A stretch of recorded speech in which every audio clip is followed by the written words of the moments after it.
premier cru classé de Saint-Émilion qui a une histoire familiale inscrite depuis 7 générations, puisque ma famille est propriétaire ici de vignobles depuis 1782, et donc moi je suis la 7e génération.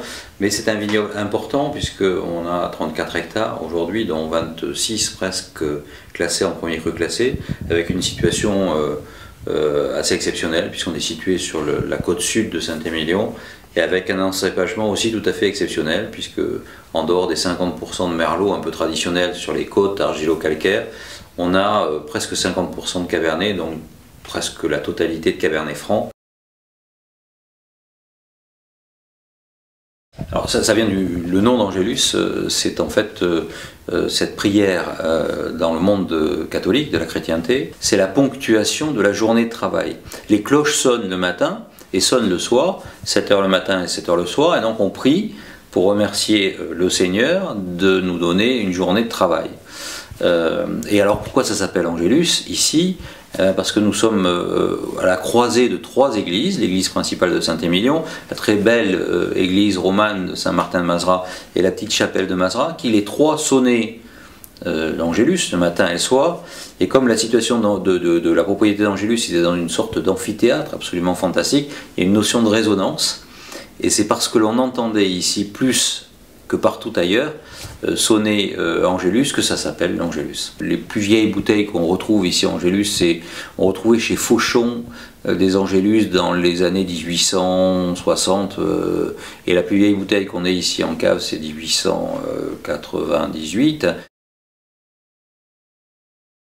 Ce qui est intéressant pour moi, c'est aussi de marquer un peu génétiquement ce qu'est Angélus par sa situation, par son terroir qui est exceptionnel, par son encépagement qui est aussi exceptionnel, d'avoir une sorte de marqueur génétique, et ce marqueur, eh bien, effectivement, avec tout le travail qu'on peut amener, le côté humain, c'est aussi le transmettre à la génération qui est en train d'arriver, pour qu'il continue à faire ce vin, qui est un vin qui a goût d'Angélus, qui est un peu unique dans l'environnement saint-émilionnais, il ressemble à aucun autre, et qui continue à être Angélus.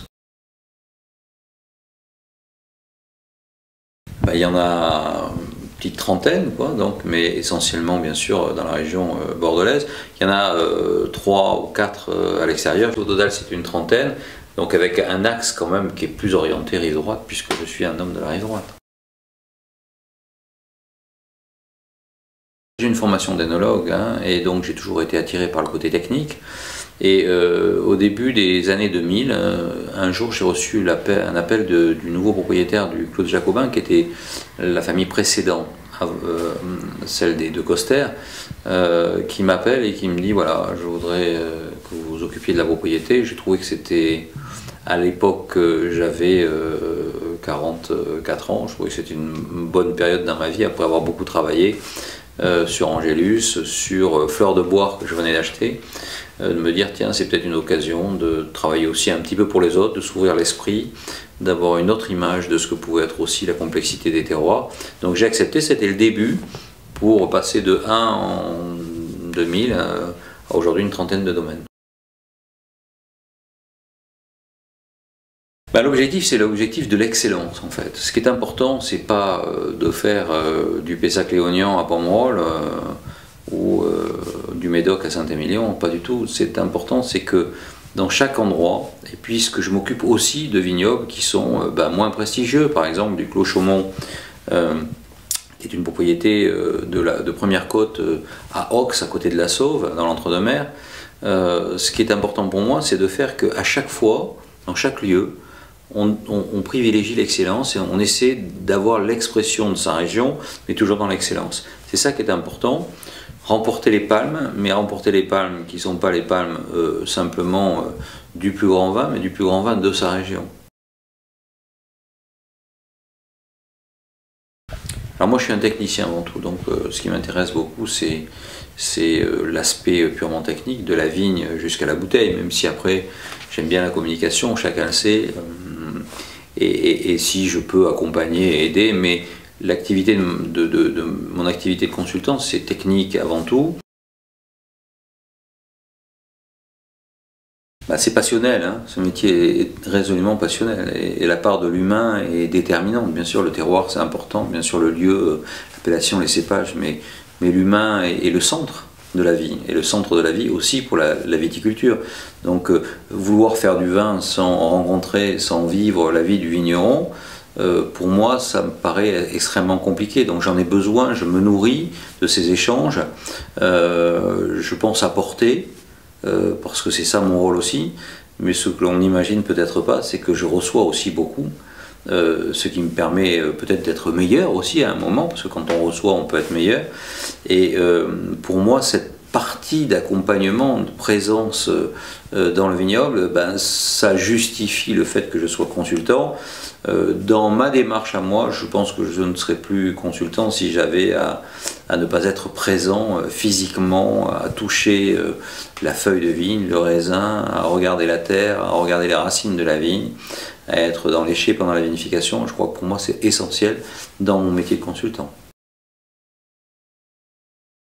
Le bio, c'est pas une politique, le bio, c'est un mode de vie, on devrait tous être bio. Je veux dire, il n'y a pas besoin de s'inscrire dans un parti pour être bio. Moi, ma vie tous les jours, c'est d'être dans mes vignes et c'est d'être bio. Voilà.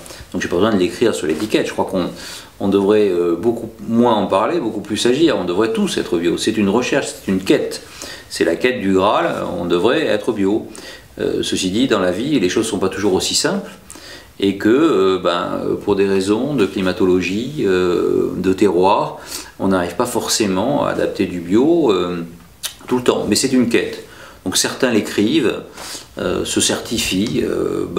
Moi j'ai pris plutôt l'autre position, c'est-à-dire que je ne veux pas l'écrire, je n'ai pas besoin d'être certifié, mais je mets en place une politique de travail, de réflexion pour s'approcher, pour l'être, si on peut, et pour s'approcher le plus possible d'une réflexion d'équilibre des chaînes alimentaires, des sols, de la réflexion la plus bio en quelque sorte. En quelque sorte, c'est préserver notre environnement, ce que l'on a reçu, pour qu'on le transmette à la génération d'après et qu'on le fasse dans le respect environnemental le plus beau possible. Donc je pense que la part du bio, elle doit être totale. C'est une passion, le bio. Maintenant, encore une fois, je le redis, le fait de pouvoir l'écrire et de certifier, ça c'est un côté un peu dogmatique qui, moi, personnellement, n'est pas ma façon de vivre. Je suis tout sauf un dogmatique.